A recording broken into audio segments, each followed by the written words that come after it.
เป็นผู้แกล้วกล้าแห่งภิกษุผู้เสขะความขั้นครามใดย่อมมีแก่ผู้เกียจคร้านความขั้นครามนั้นย่อมบ่มีแก่ผู้ปรารภความเพียรฉะนั้นธรรมนี้จึงชื่อว่าเป็นเครื่องกระทำความเป็นผู้แกล้วกล้าแห่งภิกษุผู้เสขะความขั้นครามใดย่อมมีแก่ผู้มีปัญญาสามความขั้นครามนั้นย่อมบ่มีแก่ผู้มีปัญญาฉะนั้นธรรมนี้จึงชื่อว่าเป็นเครื่องกระทำความเป็นผู้แกล้วกล้าแห่งภิกษุผู้เสขะดูก่อนภิกษุทั้งหลายธรรมเป็นเครื่องกระทำความเป็นผู้แกล้วกล้าแห่งภิกษุผู้เสขะ5ประการนี้แลจากพระสุตตันตปิฎกเล่มที่14อังคุตตรนิกายปัญจกะและชักกนิบาตตติยปัณณาสภาสุวิหารวรรคที่หนึ่งเรื่องเวสาลชะกรณสูตรสาธุชนญาติโยมทุกท่านในวันนี้ได้ยกพระบาลีและหลักธรรมคำสอนของพระผู้มีพระภาคที่กล่าวถึงเรื่องราวของความที่จะยะฮือเฮานั้นมีความแกล้วกล้าองอาจหรือกล่าวแห่งอย่างหนึ่งว่าเฮาจะทำสิ่งใดลงไปเฮาต้องมีความแกล้วกล้ามีความมุ่งมั่นมีความมั่นใจในตัวเก่าธรรมที่กล่าวถึงเนี่ยเป็นการกล่าวถึงให้โอวาทแด่ภิกษุสงฆ์องค์เจ้าว่าถ้าหากว่าจะหวังมรรคผลนิพพานแล้วก็จะต้องเป็นบุคคลผู้มีความศรัทธาคือความเชื่อมั่นในพระรัตนตรัยอย่างบ่สั่นคลอนเป็นบุคคลผู้มีศีลคือความเป็นปกติสุขเรียบร้อยด้วยศีล227ก็ดีข้อวัดปฏิบัติอันงดงามต่างๆศีลที่มาในพระไตรปิฎกและนอกพระไตรปิฎกก็ดีที่มาในพระปาติโมกข์และนอกพระปาติโมกข์อย่างเงี้ยก็ต้องสำรวมก็จะเกิดความมั่นใจศีลขออภัยข้อที่3พหุสัจจะคือบุคคลผู้ที่สดับรับฟังเรียนและศึกษาในหลักธรรมคำสอนกรรมของพระพุทธเจ้าได้อย่างลึกซึ้งละเอียดถึงอัตถึงธรรมกำหนดจดจำได้อย่างแม่นย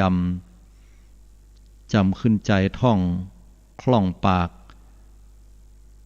4วิริยาลัมภะปารภความเพียรบ่เกียจคร้านมีความเพียรอันจะคัดเกลากิเลสตัวเก่าให้สะอาดผ่องใสจากจิตใจทีละน้อยละน้อยและข้อที่5ปัญญาเป็นเครื่องประคับประคองให้แยกหันว่าสิ่งใดเป็นประโยชน์สิ่งใดบ่เป็นประโยชน์การปฏิบัตินั้นเพื่อหยังเพื่อความหลุดพ้นเพื่อความสิ้นไปแห่งอาสวะเพื่อความสิ้นไปแห่งสังโยชน์ทั้งหลาย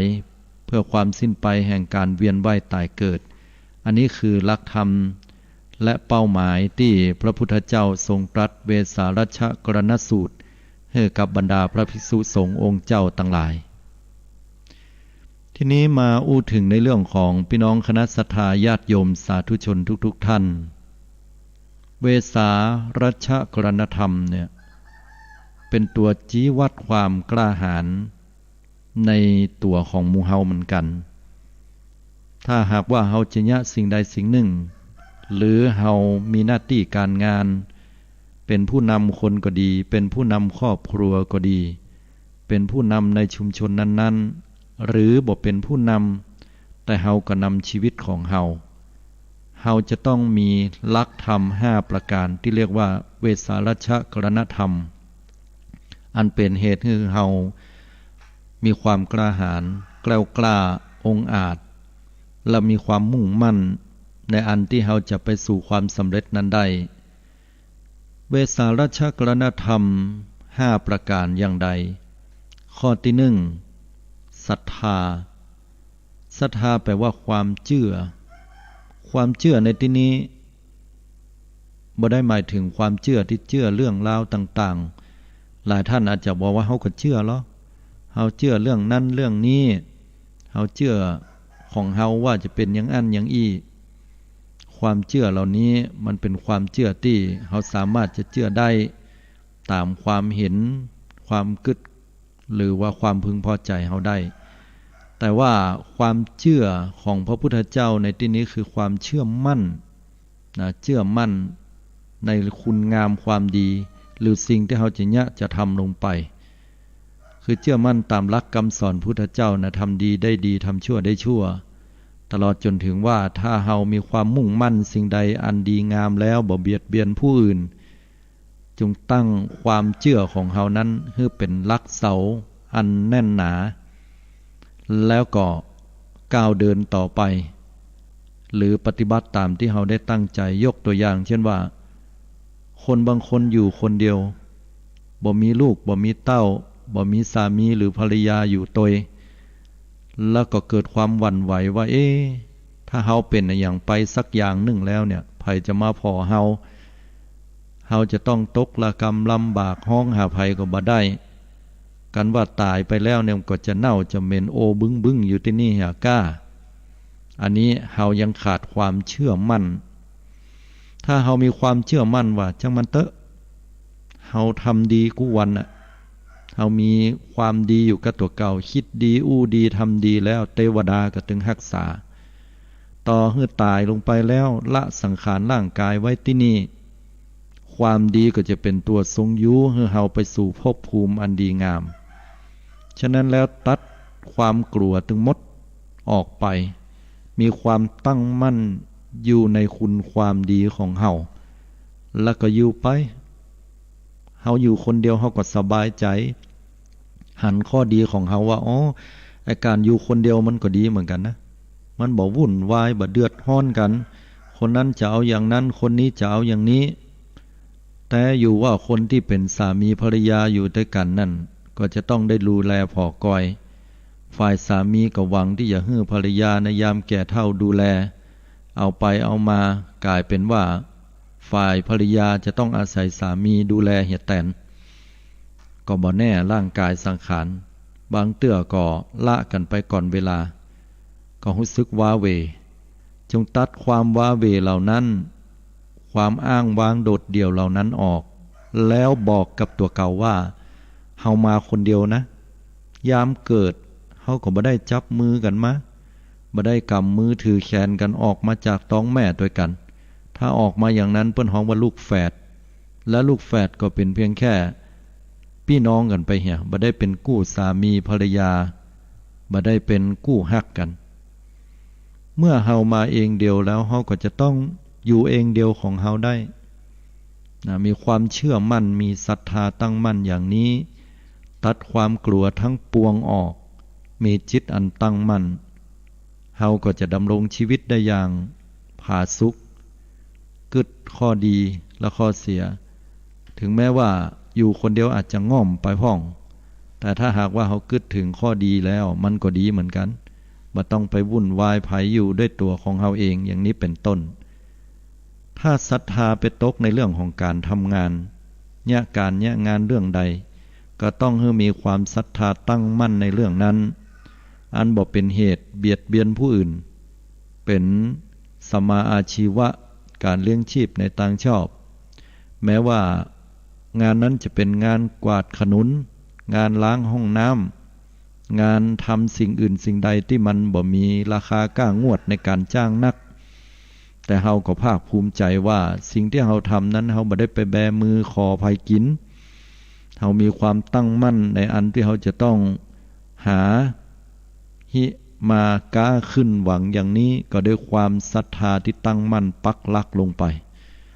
จะไปย่อท้อต่อสิ่งเหล่านั้นแม้ว่ามันจะถูกดูแคลนว่าเฮามีการงานอันต่ำแต่เฮาก็ภูมิใจนักภูมิใจหนาว่าเฮาก็บ่ได้ไปลักไปจกไปขโมยของไผเฮาบ่ได้ไปเบียดเบียนบีทาผู้อื่นไปบ่ปอเฮาหามาได้เฮาก็ยังเผื่อแผ่ในการทำบุญสร้างกุศลยังเผื่อแผ่แม้ว่าจะเป็นแม่ค้าอาหารการกินอันนี้วันนี้จำหน่ายไปแล้วมันเหลือคนมาซื้อบ่นักเฮาก็ยังแบ่งข้างบ้านหรือคนที่เฮารู้จักเผื่อกันไปได้นี่คือความภาคภูมิใจคนบางคนนั้นเนี่ย เป็นคนที่ล้างห้องน้ำการล้างห้องน้ำนั้นจะต้องไปเพี้ยวอาจมไปเพี้ยวสิ่งที่สกปรกโสโครกมันเป็นของที่เปิ้นเอาขว้างเป็นของที่ถ่ายนักถ่ายเบาลงไป ขนาดของเฮาเนี่ยญาติโยมในความเป็นจริงเป็นเรื่องแต่ที่เฮาจะถ่ายเบาลงออกก็ดีเฮาจะถ่ายนักลงขนาดมือของเฮาบ่ได้เฮายังบ่ใครฮื้อไปโดนเวลาไผลงชักโครกแล้วต้องกดชักโครกโวยๆบ่ใครหันมันอุจจาตามันบ่งามหูงามตาบางคนเข้าห้องน้ำที่เป็นส้วมซึมก็ยังต้องฝังโจกฝังล้างขนาดมีกลิ่นก็ยังบ่โสภาเช่นใดคนที่เปิ้นทำความสะอาดห้องน้ำบ่ปะจะต้องปะบางคนก็บ่ตันก็ปล่อยไว้หั่นก็มีบางคนก็บ่ฮู้เรื่องฮู้ราวว่าจะใจอย่างใดก็มีแต่คนส่วนนักใจเป็นแต่ก็บ่ฮักสุขลักษณะบ่ช่วยกันดูแลรักษาสปะอย่างของคนที่จะต้องทำความสะอาดห้องน้ำแต่ก็อาศัยความอดทนความศรัทธาอันตั้งมั่นในสิ่งที่ตัวเก่าจะทำแม้ว่าจะถูกมองว่าเป็นงานที่บ่สูงเท่าใดเป็นงานต่ำๆแต่จุงภาคภูมิใจในสิ่งที่เฮาเนี่ยเฮาทำว่าเฮานั้นได้ทำในสัมมาอาชีวะการเลี้ยงชีพที่ถูกต้องที่ควรอย่างเนี้ยเป็นต้นสาธุชนญาติโยมทุกท่านการที่เฮาได้ทำความดีเฮาทำในสิ่งที่ถูกต้องดีงามบางคนบางท่านได้มีอาชีพทำห้องน้ำห้องต้าทำความสะอาดก็ส่งลูกจนห้ำเฮียนศึกษาจบระดับปริญญาก็เคยมีมาแล้วสามารถตั้งเนื้อตั้งตัวได้แล้วก็เป็นเหตุเป็นปัจจัยให้ได้รับการยอมรับในสังคมก็มีนักมากปวงหลวงหลายเมื่อเป็นดังนี้สาธุชนทุกท่านก็ขอให้เฮานั้นได้ตั้งมั่นอยู่ในคุณความดีตั้งมั่นมีความศรัทธาอันดีงามในอันที่จะสร้างสรรค์สิ่งดีงามคือหลักธรรมคำสอนนั้นได้แก่ศรัทธาความเชื่อมั่นที่เฮาเนี่ยลงไปทีนี้เมื่อมีความเชื่อมั่นในสิ่งใดสิ่งหนึ่งลงไปแล้วเนี่ยแม้แต่ว่าคนที่เป็นผู้ที่ทำการทำงานหรือประกอบอาชีพของตัวเก่าและการดำรงชีวิตอยู่นะนอกจากจะมีศรัทธาแล้วก็ต้องมีศีลคือความเป็นปกติประพฤติกายวาจาใจของเฮาให้มันเป็นปกติคำว่าปกติก็คือบ่ไปสร้างความผิดปกติเดือดร้อนบ่ไปผิดศีลผิดธรรมบ่ไปฆ่าสัตว์ตัดชีวิตฆ่าผู้อื่นเบียดเบียนผู้อื่นให้เดือดร้อนบ่ไปลักบ่ไปแมดบ่ไปโกงไผกินบ่ไปโกงไผให้ได้มาซึ่งทรัพย์สินหรือสิ่งอื่นใดที่เป็นเหตุทำให้ผู้อื่นต้องเสียทรัพย์เสียสินไปบ่ไปประพฤติในสิ่งที่ล่วงเกินต่อกู้ผัวตัวเมียศีลธรรมอันดีงามต่อผู้อื่นนั้นเป็นเหตุเป็นปัจจัยสร้างความเดือดร้อนช้ำใจให้ผู้อื่นเขาบ่ไปจุล่ายหลอกลวงทำให้ผู้อื่นนั้นจะต้องเสียผลประโยชน์หรือเป็นเหตุทำให้ผู้อื่นนั้นเกิดความช้ำใจเป็นเหตุนำมาให้เกิดความบ่สบายใจและบ่ดื่มซึ่งสุราและเมลัยต่างๆอันเป็นเหตุทำให้เกิดความประมาทขาดสติก็จะยังให้ศีลแห่งสี่ข้อนั้นตกขาดไปได้เมื่อบุคคลผู้มีศีลก็จะเป็นเหตุเป็นปัจจัยให้เกิดความแกล้วกล้า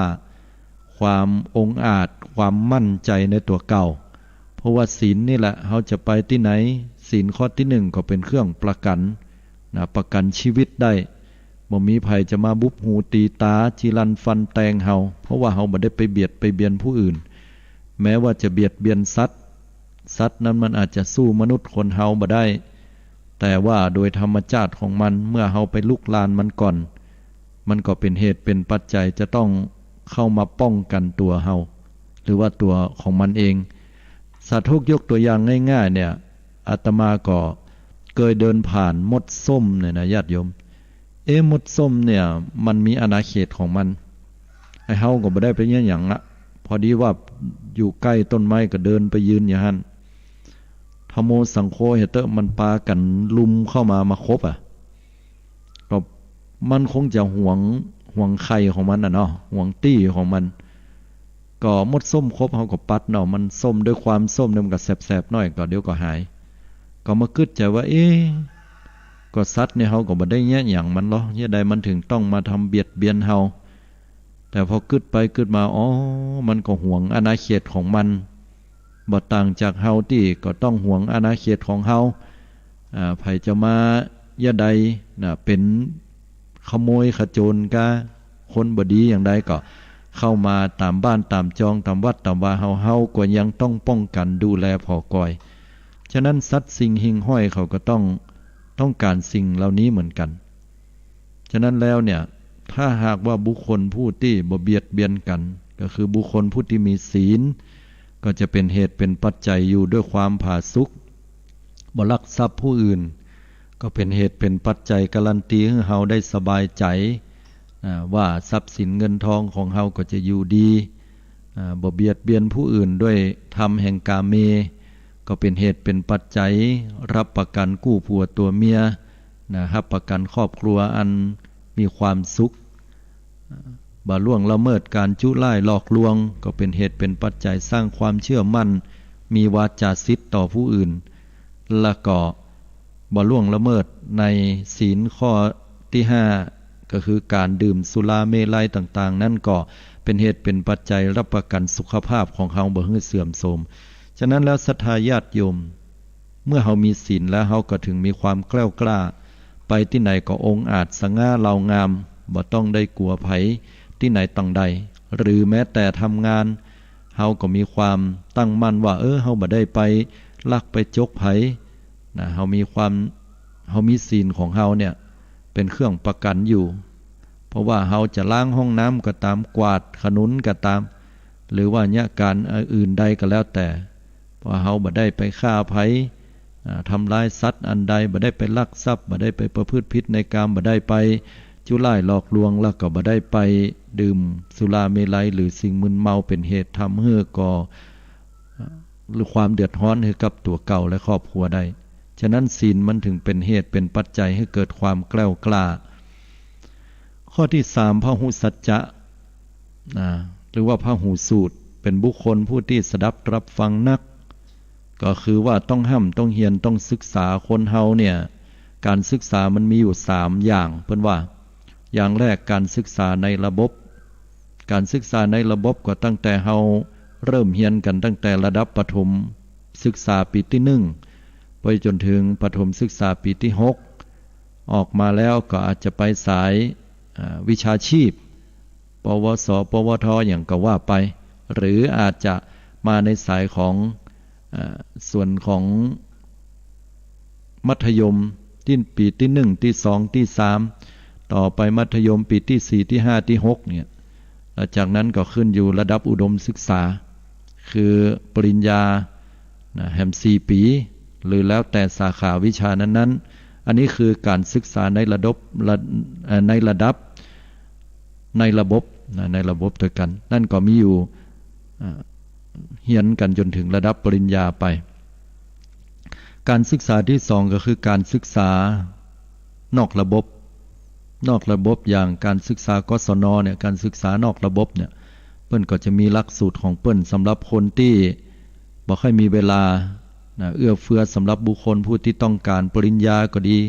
การศึกษาใบประกาศนียบัตรต่างๆยกฐานะตัวเก่าเฮาบ่มีโอกาสขาดโอกาสเงินทองก็บ่มีญาติอย่างใดดีก็ต้องเรียนก็ต้องศึกษาช่วงเวลาที่เลิกงานแล้วเลิกงาน 4 โมงเข้าใจฟังไปเรียนเปิ้นเรียน 4 โมงเกิงถึงประมาณทุ่มเกิงอย่างเงี้ยอาจจะเรียน5วันหรืออาจจะเรียนเฉพาะวันเสาร์วันอาทิตย์ตั้งแต่เวลา 8 โมงเกิง 9 โมงอย่างไปเป็นต้นก็แล้วแต่จะตกลงตามหลักสูตรของเปิ้นแล้วก็ไปสอบแล้วก็ได้ใบประกาศนียบัตรตามที่เฮาเก็บหน่วยกิตไว้อันนี้เพิ่นเฮาว่าการศึกษานอกระบบและการศึกษาอย่างที่3นั่น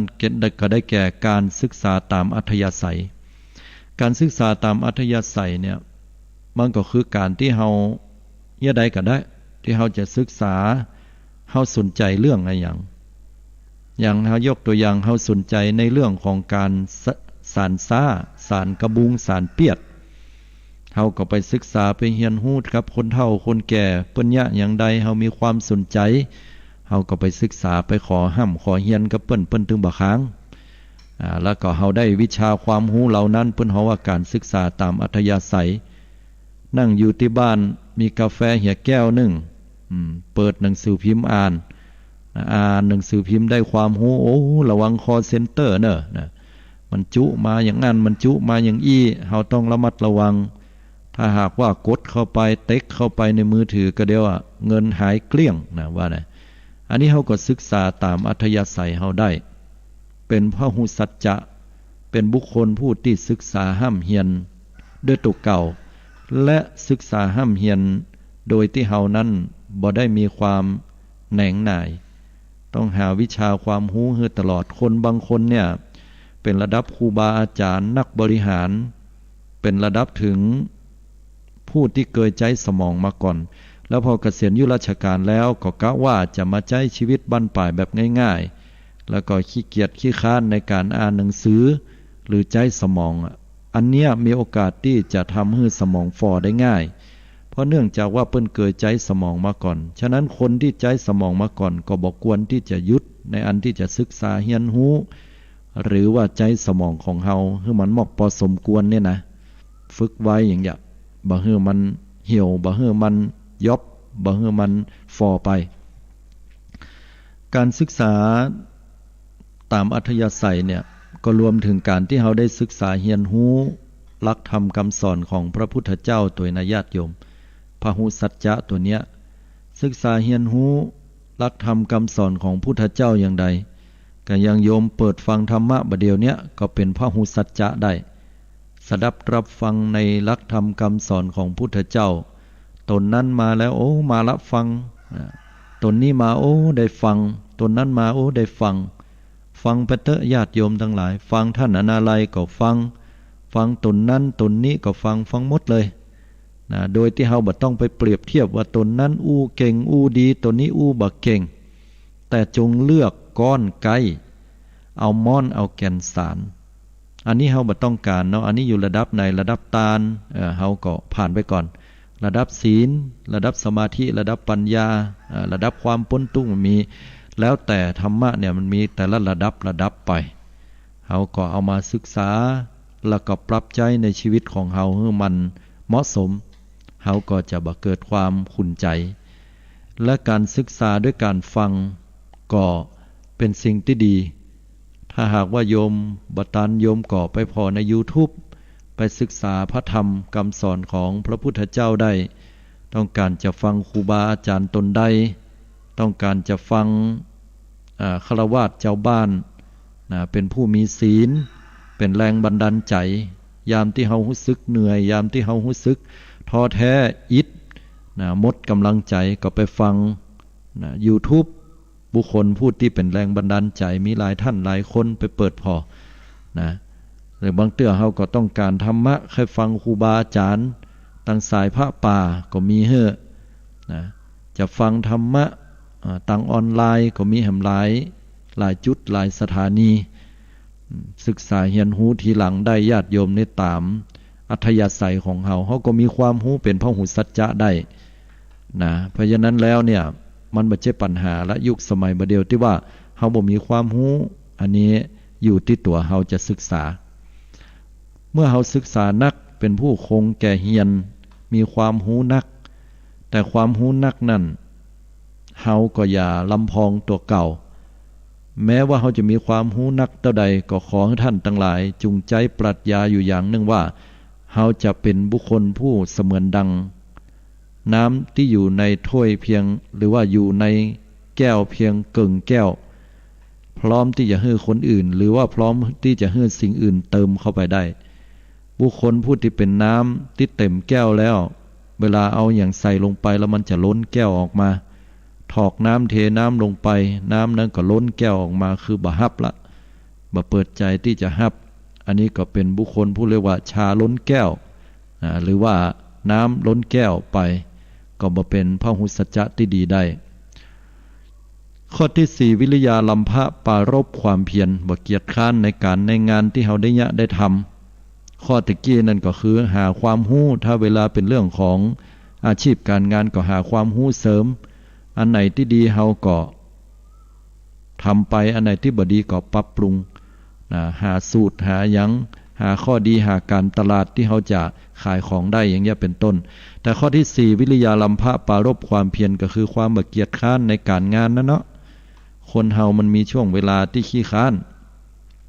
คนขี้ค้านจะประสบความสำเร็จมันเป็นไปได้ยากหรือเป็นไปบ่ได้ความขยันหมั่นเพียรอดทนเนี่ยญาติโยมมันเป็นสิ่งที่นำพาให้ไปสู่ความสำเร็จคนเฮาเนี่ยมันมีความขี้ค้านอยู่ในตัวนะแม้แต่การที่เฮาจะเนี่ยอย่างสักอย่างหนึ่งความขี้ค้านเข้ามาแล้วมันก็บ่ใครเอาละแต่ก็ต้องฝืนใจขยันมันก็เนี่ยขี้ค้านก็เนี่ยเนาะอดทนเอาบ่หวั่นไหวต่อความหนาวความร้อนบ่หวั่นไหวต่อมันควายไปแล้วมันเจ้าอยู่นะบ่ไปอ้างเหตุอ้างสิ่งเหล่านั้นมาเป็นเครื่องบั่นทอนความเพียรความพยายามอดทนของเฮา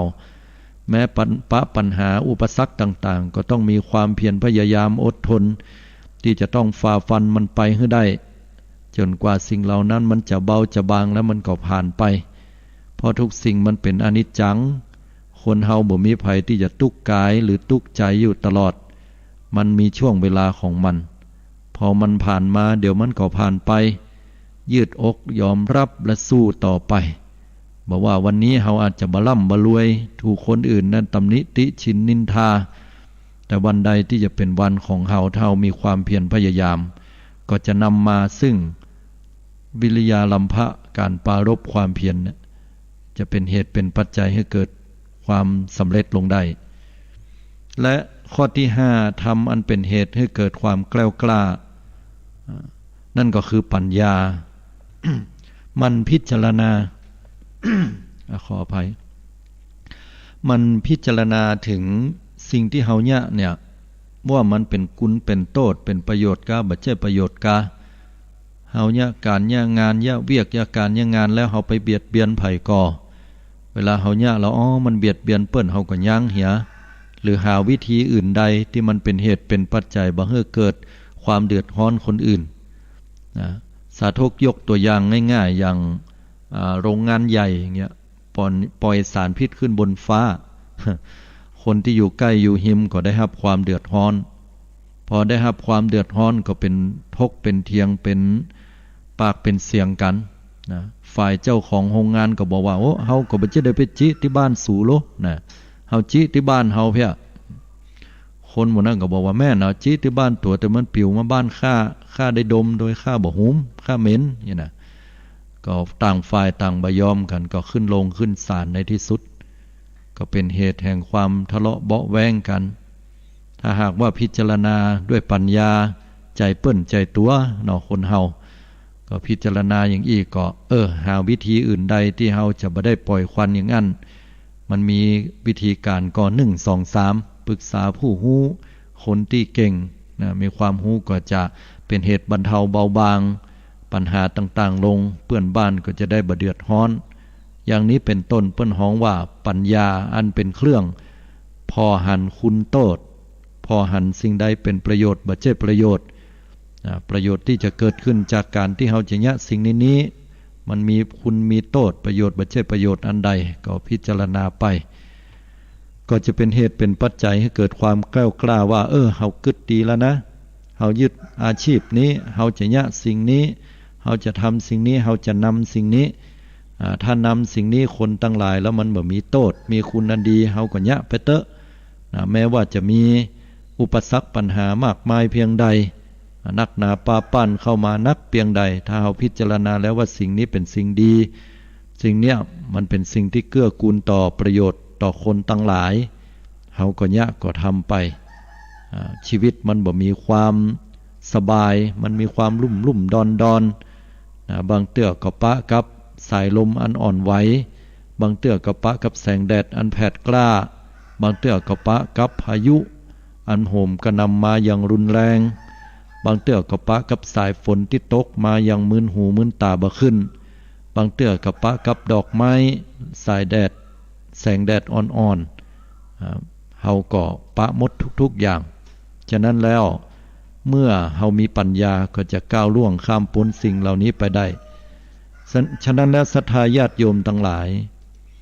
เมื่อเฮาจะทำสิ่งใดสิ่งหนึ่งเฮาจะมีความกล้าหาญเฮาต้องมีธรรม5ประการ1คือมีศรัทธาคือความเชื่อมั่นในสิ่งที่เฮาจะยะลงไปสิ่งนั้นๆ2เมื่อมีความตั้งมั่นแล้วมีความเชื่อมั่นในสิ่งนั้นแล้วเฮาก็ต้องมีศีลคือความประพฤติกายวาจาใจของเฮาน่ะบ่ฮื้อนอกฮีดนอกหอยเป็นไปตามทำนองครองธรรมเป็นเครื่องการันตีตัวเฮาให้เกิดความเชื่อมั่นต่อตนเองและผู้อื่น3พหุสัจจะความเป็นผู้ศึกษาเรียนรู้หาความรู้ให้นักเพื่อพัฒนาตัวของเฮาเพื่อพัฒนาสิ่งที่เฮาจะยะหรือบุคคลที่เฮามีความตั้งมั่นตัว4วิริยาลัมภะปารภความเพียรขยันหมั่นเพียรอดทนบ่เกียจคร้านแม้ว่าจะเจออุปสรรคปัญหาอันใดจักหน้าบ่ถึงหลังขาดทุนก็ต้องมีความเพียรพยายามอดทนและ5ปัญญาพิจารณาว่าเฮาเนี่ยไปเพื่อหยังยามที่มันหมดกำลังใจมันจะได้มีกำลังใจ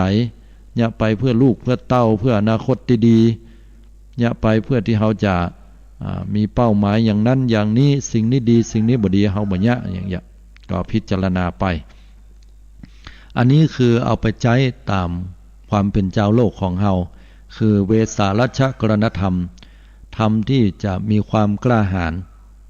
ย่างเฮามีความกล้าหาญแกล้วกล้าและบรรลุตามวัตถุประสงค์ที่เฮาจะทำจะยะได้เนาะ064 092 0919เจริญปอนศรัทธาญาติโยมโทรเข้ามาได้เนาะ อันนี้ก็โทรเข้ามากันที่หมายเลข064 092 0919อันนี้ศรัทธาสาธุชนญาติโยมก็โทรกันเข้ามาตักตายฟังอยู่ที่ไหนต่างใดก็โทรมาอู้มาจากันได้นะว่าวันนี้ฟังท่านอะไรทุกๆวันพุธติดหนึ่งก็จะมีวันหนึ่งนะฮะก็มาปะศรัทธาญาติโยมเมื่อไหนก็มาปะกันอีกครั้งหนึ่งก็โทรกันเข้ามาที่หมายเลขโทรศัพท์ดังกล่าวได้นะอันนี้ก็อนุโมทนาทุกท่านทุกคนที่ได้ติดตามรามโดยรับฟังในรายการดังกล่าวก็ขอเป็นบุญเป็นกุศลกับหมู่เฮาเนาะบางครั้งบางเตื้อก็พอเวลาเขาจะฟังแล้วมันก็อาจจะมีอุปสรรคปัญหาพ่องเนาะในการรับฟังเสียงก็บ่ค่อยดังทีอย่างใดก็ต้องขออภัยขาดปุดอาจจะด้วยอินเทอร์เน็ตโดยเนาะ7767ขออนุญาตรับสายเจริญปอนโยมว่าจะได้โทรมาจากทางใดเนี่ยอยู่บ้านอุโมงค์เนี่ยอยู่ที่อุโมงค์นออุโมงค์หลักปูนนะเจ้าสาธุโนโมทนาบ้านอุโมงค์เลยกะเจ้าเขตติดต่อเจ้าเขตติดต่อสารปีนอต้นยางโก้นะกะต้นยางนะพอดิบพอดีที่ศาลเจ้าก่อให้นะเจ้าจำได้ฟังรายการธรรมเวสารัชกรณธรรมวันนี้เข้าใจดีก่อเจ้าเข้าใจดีนะเจ้าแม่คือกำลังใจท่านเนออนุโมทนาบุญเช่นเดียวกันนะโยมเนอคือกำลังใจเหมือนกันสาธุอนุโมทนาขอบคุณมากที่โทรมาเนอคือกำลังใจหลายๆท่านทุกๆคน7631เจริญปอนภาษาเหยาวลงฟังอยู่เนอลงติดไม่ร้องเลยฟังลูกเลยเจ้าโอ้อนุโมทนาบุญเข้าใจดีเนาะขัดดีสอนใจดีเท่ามาเหยาวนี่นะโอ้สาธุโดยถูกอกถูกใจบรรยากาศแล้วไม่ร้องอยู่คนเดียวหน่อยต้องทำใจเนาะยังไม่เกิดจะมันเกิดเนาะแมนสั้นจะเกิดก็ปล่อยมันไปตามเหตุตามปัจจัยมันเฮาทำดีไปเลยเจ้ามากังวลอย่างมากเขาครอบครัวเขาไม่ลงไปโมดอ่ะลงประจ ทำใจได้อยู่ยังไม่เกิดก็จังมันเดินนอกทางละครูเนาะแมนเอาบุญเอากุศลว่าปิ้นติจังติปึงเนอเอาธรรมพุทธเจ้าว่าเนอเอาธรรมะธรรมโมมาเนี่ยฟังธรรมะธรรมโมกันเนาะเจ้าวันพุธแล้วนี่ไปหาหมอค่ะหมอนัดก้ามันพุธแล้วไปหาหมออันไปหาหมอเดี๋ยวนี้หมอก็มันนัดแล้วเพิ่นก็ว่าอันคือมันน้ำได้พองลงก็ใส่ค่ายเดียวได้พองบ่เย็นนั่นเย็นนี่ก็ได้หมดลงมาท่อการงานนะลงนะปลูกนั่นปลูกนี่มันมีชุนหนอมหนาบานนี่น้อยกันแต่ก่อนยังเย็นไม่ได้มันเด็กก็กอยไปบางปลูกเขาปลูกใหม่ตั้งหนาบานแมนคือเปิ้นหือเฮาออกกำลังกายให้พองเนาะเราบ่ขายเนอะแต่กินแน่ถ้ามันเลิกก็ปันกันกินตามปีตามน้องอนุโมทนาพี่เคยสิหาตุนบ่เคยหาห้องตุนร้านพักการพักวงดีอันเยต่อไปเนอะหือกำลังหือกำลังใจไม่ลงสาธุแม่หลวงพี่น้องชาวไตลื้อเนาะเปิ้นได้โทรเข้ามาฟังน้ำเลียงเสียงปากเป็นดีม่วนดีงันพี่น้องเจ้าไตลื้อก็ดีไตยองก็ดีนะได้โทรได้ได้จ้ากันข้อมูลงันสั้นเล่าโทรกันเข้ามาเนอะพี่น้องหมู่เฮาก็ละปูนเชียงใหม่หลายตี้หลายตังถ้าบ่ได้รับสายก็ต้องขออภัย6881เจริญปอนโยมเสียงอย่างเบาแต่หลายวันแล้วแต่พ่อหนูแม่เราได้ยินเดียวน่ะได้ยินบ่เดียวนี้กะเดี๋ยวอันขอโทษเอาเข้าใกล้ๆปากหน่อยโทรศัพท์ขอโทษเนอะดังๆหน่อยเขาลังได้ยินว่าทานสิทานก็ว่าท่านนั้นอะไรหายไปทางใดกะแม่กะอะไรหาหวานดีเนาะกึดเติงหาเหมือนกันนะกึดเติงแต่เนาะกึดเติงอะกะว่าทานไปทางใดไหนหลายวันรู้แต่ทัน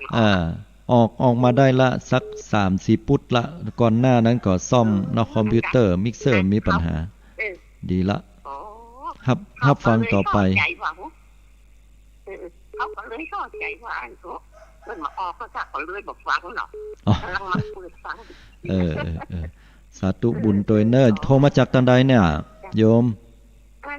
นั่นตรงสังกะแปงสังกะแปงเนาะอยู่ดีมีสุขเนอร์โควิดหลายก็ต้องปุ้นโควิดหลายก็หลายก็บอกว่าที่ไหนล่ะโอ้โยมเฮ้ยบอกว่ามันเนาะที่ไหนก็มีนักเหี่ยมดตั้งแต่อาตมาอยู่โรงอาตมาอยู่ก็หลายเฮาว่าไหนเนาะบ้านไหนเมืองไหนก็มีกันเหี่ยมดเนาะคือกำลังใจกันเตอะเนาะแม่นถูกตัวมาเปิดยักษ์ข่านนี่เนาะดีละดีแล้วยังอนุโมทนาตัวเนอร์ที่ได้โทรเข้ามาเนาะสาธุมาสักการเจ้า8075เจริญปอนโยมไปจ้าเจ้าจากไหนย้ายวันนี้วันที่โฮมเมื่อนี่ไม่โทรมาหาอยู่อุโมงค์กะอยู่ที่โฮมแจ้โฮมกะพี่น้องตั้งแจ้โฮมบ่เจ้าวันนั้นพ่อครูไปกันแรกเคยผ่านไปแจ้โฮมบุ่นน่ะเจ้าวันนั้นพ่อไปดอยนางแก้วก็กายไปดอยนางแก้วที่หันเปิ้นแปลงพระองค์ธาตุนั่นน่ะไปดำหัวได้เพิ่นครับกะบ่ได้ไปเพราะว่าช่วงนี้ก็การงานตั้งคือปีใหม่เมียงเนี่ยมันตึงเฮาอยู่ตั้งใดเนี่ยเพิ่นก็มาดำหัวพ่องเตี่ยก็ได้ไปดำหัวครูบาอาจารย์นี่กะมันก็เลยอยากหน่อยเนาะเฮาจะไปที่หั่นที่นี่มันก็ต้องพอก่อนละแหมอย่างนึงก็โควิดตัวเนาะโควิดโควะยังก็บ่ว่านี่น่ะลำบากแกเนาะแม่นแล้วก็ไปแอวดำหัวครูบาอาจารย์ตั้งใดก่อนเนี่ยเจ้าไปที่ดอยนางแก้วนั่นกะดีอนุโมทนาบุญตัวเนาะอยู่ที่แจ้โฮมพุ่นล่ะมาไกลก็5กิโลด้วยกันเนี่ยไกล10กิโลนี่จ้ะมาบ้านอยู่บ้านนอกไป เป็นธรรมดาเดียวเปิ้นถือว่าบ้านนอกละเดียวมันเข้าถึงกันหมดละเดียวนะจะได้ก่ออนุโมทนาบุญเนอะที่ได้โทรเข้ามาเนี่ยนะบุญกรรมบุญจูอยู่ดีมีสุขเนอะสาธุสาธุ6243เจริญปอน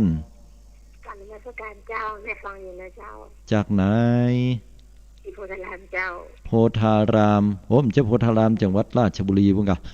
ไปเจ้าสารปีนี่เจ้าสารปีเชียงใหม่โอเคฟังรายการแล้วเป็นอย่างไรพ่อง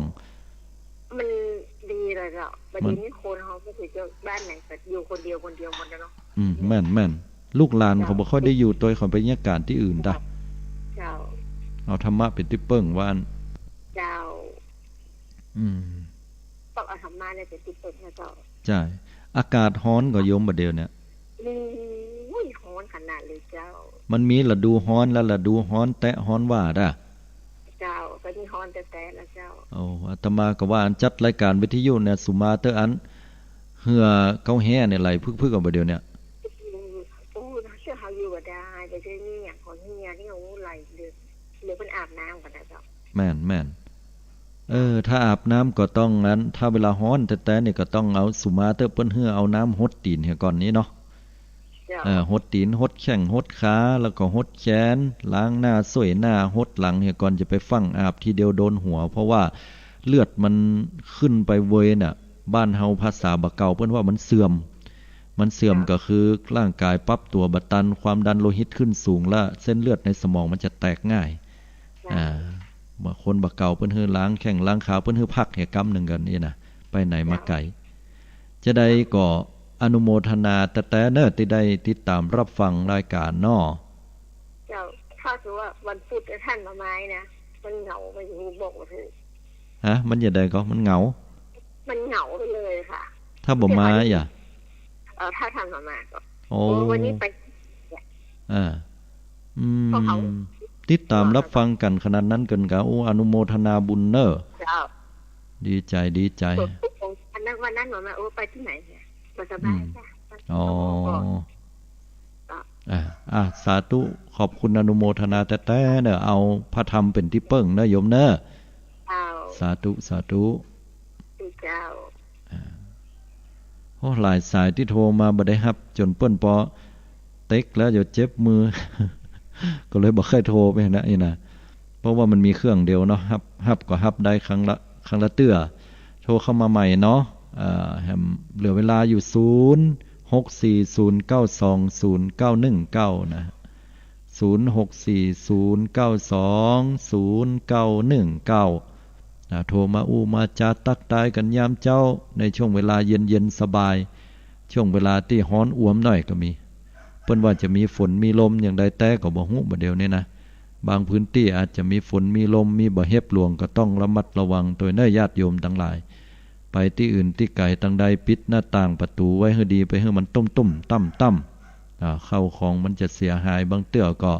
มีตู้โดนลมปัดเข้าไปแหงล้ำไปก็จะล้มลงมาได้นะละอ่อนก็ต้องระมัดระวังละอ่อนคนเฒ่าคนแก่ตัวเตื้อมาเต็กมาเต็งเข้าใส่ก็จะอันตรายกันสิ่งเหล่านี้เป็นภัยธรรมชาติที่เราจะต้องใส่ใจนะเราต้องใส่ใจให้น้อยบ้านไผ่ที่มีต้นไม้ต้นตอกสูงๆใหญ่ๆตัดกิ่งตัดก้างตกแต่งได้ก็หญ้าได้ก็ทำเนาะเพราะว่ามันก็มีความอันตรายอยู่พอสมควรเลยแต่ถ้าหากว่ามันอยู่แล้วมันบ่เป็นปัญหาอยู่กี่ปีกี่แล้งมันก็บ่มีปัญหาอื่นใดเฮาก็ปล่อยละไว้ได้อันนี้บ่มีปัญหาอันใดโทรเข้ามาได้ญาติโยมเนาะ0640920919อันนี้8594ขออนุญาตรับสายเจริญปอนโยมนมัสการเจ้าโทรจากไหนโทรจากแม่แฝกเจ้าแม่แฝกมาไกลเหมือนกันเฮ้ย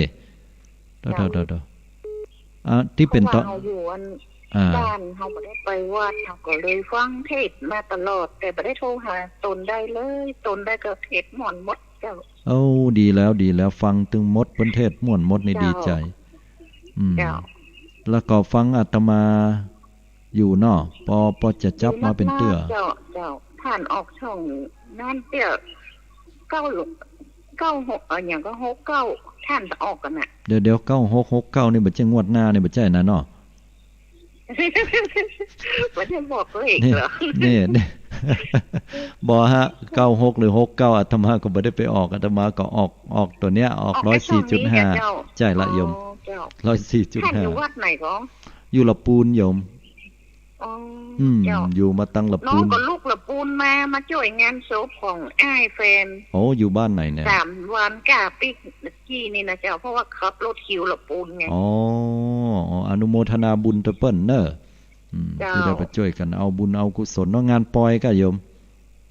งานอันบ่ใช่เจ้าเพราะว่าเปิ้นเสียวันอาทิตย์เนาะอ๋องานขาวดำจันทร์อังคารเปิ้นก็เสียแต่ว่ามันตรวจล้ำไปเจ้าอ๋อขอแสดงความเสียใจแล้วขอให้ดวงวิญญาณของผู้ล่วงลับไปสู่สุคติตัวนะโยมเน้อเจ้าสาธุเจ้ารับอันวันหน้า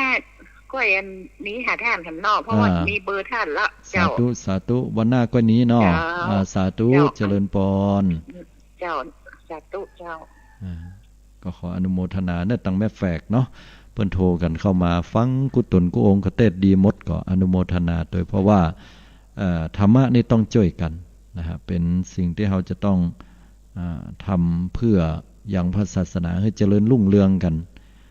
ก็ยังพอมีเวลาอยู่เนาะญาติโยม0640920919ก็ติดตามรับฟังกันแล้วก็โทรเข้ามาตักตายอู้จากันได้เนาะในช่วงเวลาเจ้าอย่างอี้ถ้าว่าอากาศมันร้อนในช่วงนี้ก็ลบแดด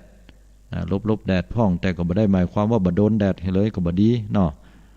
2โอ้หายไปละลุดไปละโทรมาแหมกำ1เด้อโทรมาแหมกำ1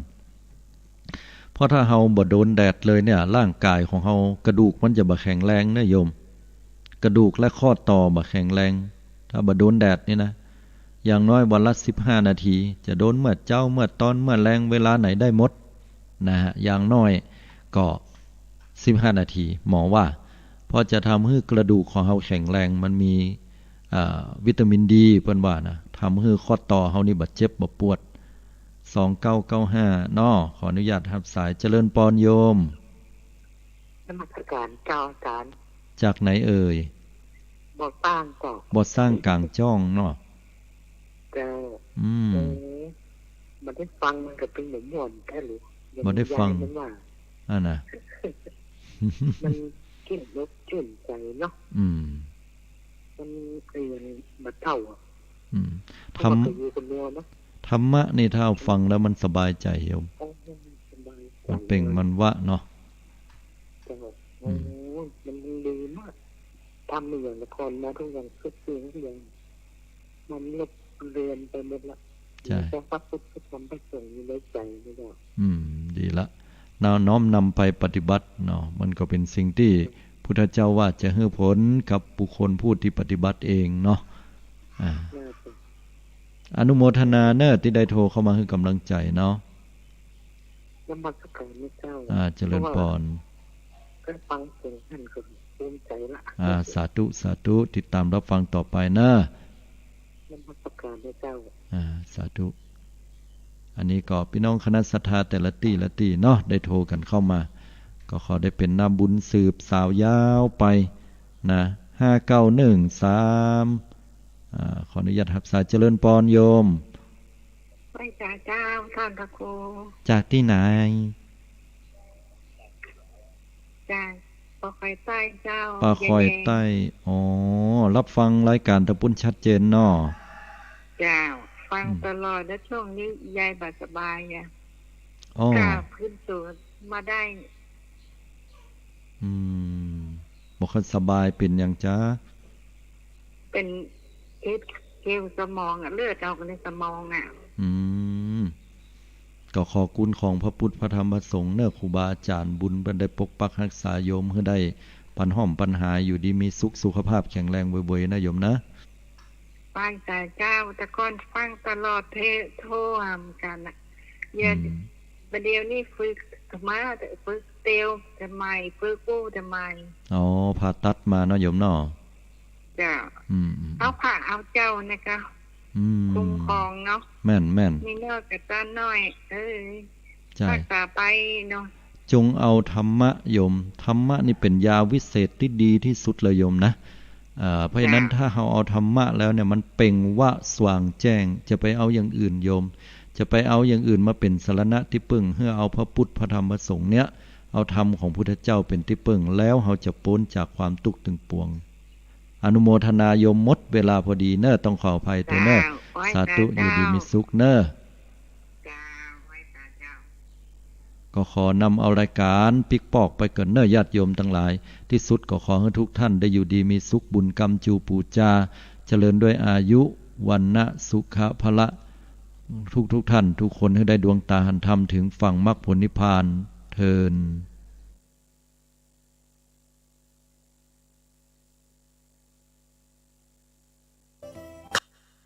รับฟังสถานีวิทยุกระจายเสียง